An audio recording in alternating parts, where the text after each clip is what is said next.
to my channel. So, for today's video, magluluto tayo ng Korean pork ribs stew. Spicy siya. So, spicy pork ribs stew. Dahil maulan. So, pag maulan, mas masarap ang uminom, kumain, at masarap ang spicy food. So, yun ang lulutuin natin.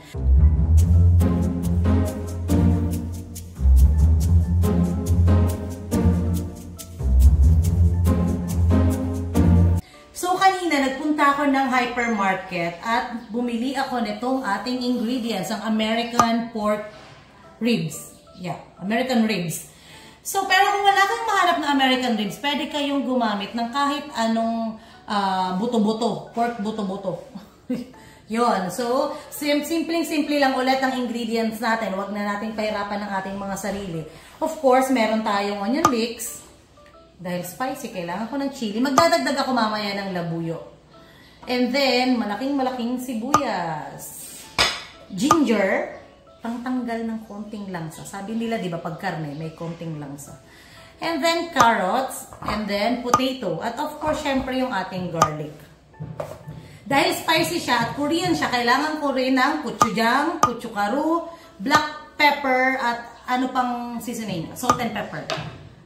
So, to start, kanina, bago tayo nag-start, binabad ko to ng around mga 15 minutes sa tubig para mawala yung dugo. Tapos, after kong ibabad, nag-boil ako ng water at pinakulo ko lang siya ng around 10 minutes para mas matanggal ang dugo. Mas malinis yung pork. You know, karne yan, kailangan malinis. So, ayun, mag-start tayo. Magkakat lang ako ng carrots. Isang buong carrots kasi ito yung magpapasarap.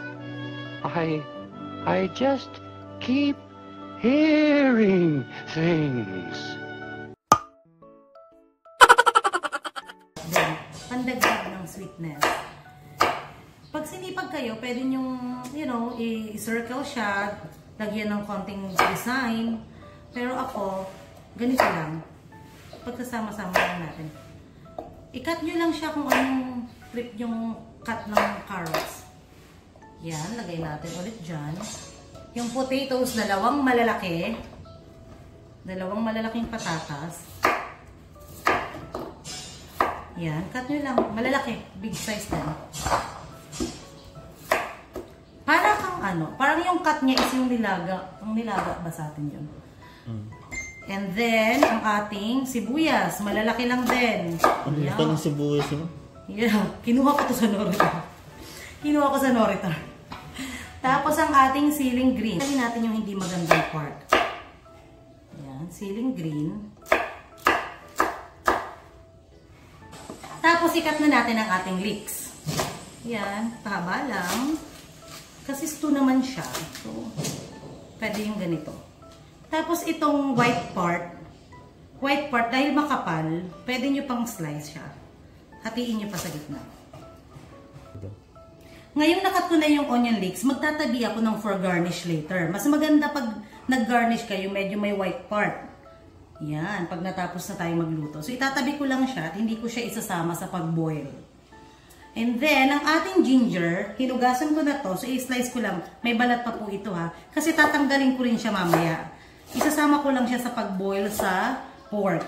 And of course, kailangan natin ng bawang. Kagabi pa lang, ginawa ko na ito, kinat ko na siya. Para easy ang life. Kasi syempre sa lahat ng manu, pa-Filipino cuisine man, laging kailangan ng bawang. So, dapat handa tayo.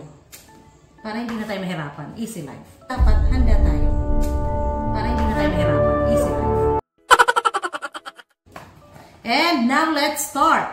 So, ilagay lang natin itong pork ribs. Ayan. Ilagay lang natin siya. I think mga around 800 grams to or 1 kilo. Tapos, magdadagdag tayo ng water.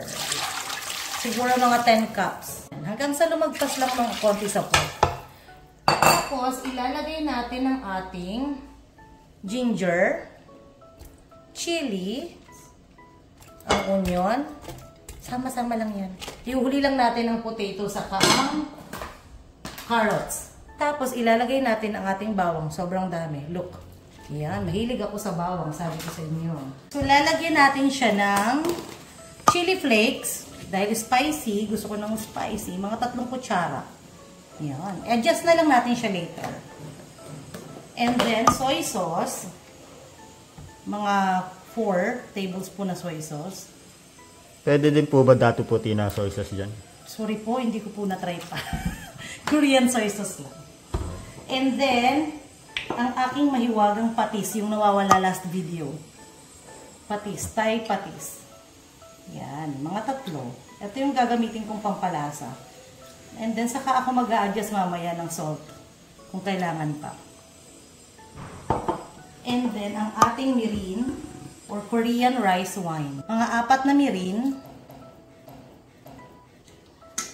And then, ito ang aking secret ingredients, ang plum syrup.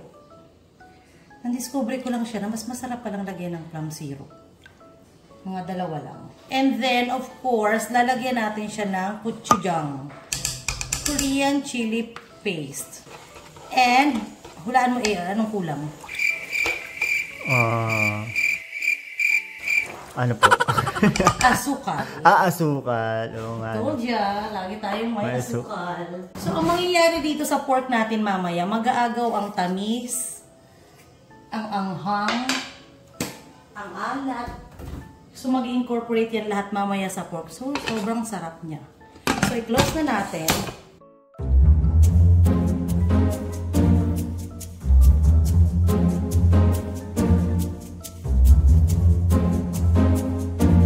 Ayan, pakukuluan lang natin ng around 35 to 40 minutes.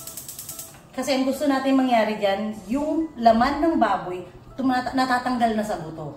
Ganon dapat kalambot. Tapos para lahat ng ingredients natin, papasok dun sa karne. Pero of course, etong ating mga ingredients, dito lang muna siya kasi mag-a-adjust tayo mamaya. One eternity later. Iba lang dito. And then cook for another 15 minutes. A little longer than a few minutes later. Ilagay natin ang ating mga tomatoes. And then ang ating carrots. Mamaya ililipat ko to sa sa ibang lutuan. So, ayan. Palambutin lang natin ulit. Palambutin lang natin yung vegetables. Mamaya niya, titikman natin. Malambot na yung karne. One eternity later.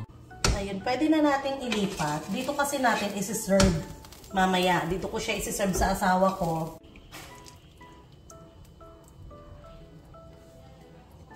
Yan, pwede kayo magdagdag ng konting tubig para ipakulo niyo pa siya.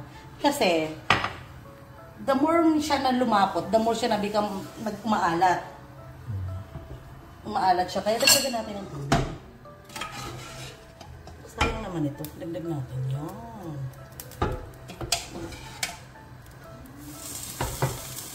Pakuluan lang natin. Tapos yun na siya.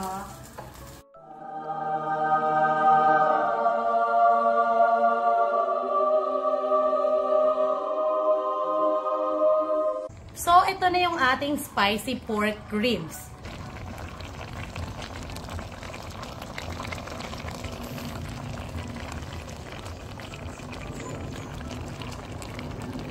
I hope you will like it and see you guys next time. Bye. Yaba, where's the soju? American